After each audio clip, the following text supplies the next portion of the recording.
Jill, we during the break we had to play some extra commercials because the light bulb blew, and we have the television cameras in here now, so we had to get the lights back.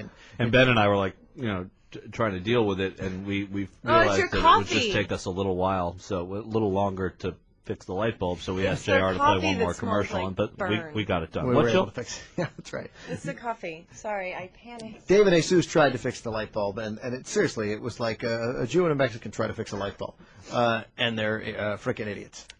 You always go to the girl last, but we always have the best solution. And then this girl with a huge rack comes in to the bar, and she says, and then of course Jill did. What was the morning line on Dave, Jill, and Jesus fixing the light bulb? Oh, who was the favorite then? Yeah, well, the favorite, the primitive favorite was obviously Jesus. Right. I think he was at, 2-1? Or even you really didn't think I was going to do it? I just thought Jesus. How many times did the light bulb? No, but what I think is interesting is I think you would have been favored over Dave. Oh, sure, because as Michael pointed out, Dave's contribution essentially ended up being...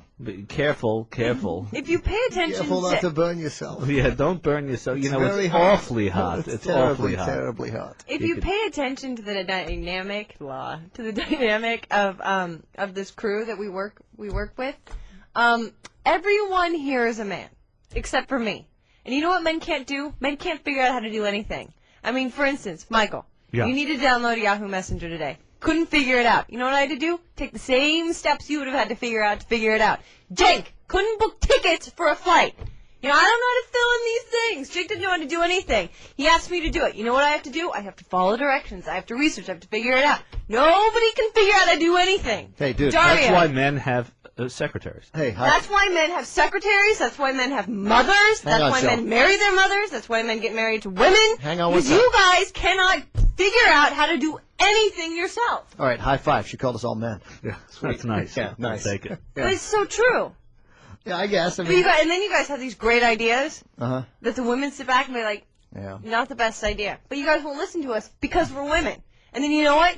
Everything fails and it falls apart. Did you ever who's right? Jill, did you ever stop to think about the fact that we're all just faking because women then just do the stuff? So it's like, I don't know what to do about that. Boom, you stand up, you run, and fix it. Like, absolutely. It worked again. And that's what Dario does. And all we have to do is listen to sort of the incredibly loud, shrill tones that you utter after. And you know what? That is my most frustrating problem every time I leave work. That is the biggest thing I complain about to all my friends. I'm like, I work with 5 or 6 men, and my voice falls on deaf ears because nobody will ever listen to me. Listen, your voice will never fall on deaf ears. My ideas never come to fruition until you guys have failed over and over, and finally look back at me and you're like, And if your voice does fall on deaf ears, I wonder why those ears would be deaf. I can't imagine what would have caused. You go home and talk about that. We go home and talk about your voice. So it all works out. Who changes the light bulb every time it burns out? Me. Okay. You guys can't figure out how to do it. Nice job, Joe. Mm-hmm. I'm going to challenge that. I'm going to say that there are other people that change the light bulb. I could have fixed the light bulb. You couldn't have. Sure I could. You couldn't have. You would have been like, I can't do it. And there were 7 people. It was so crowded. I didn't want to go over there.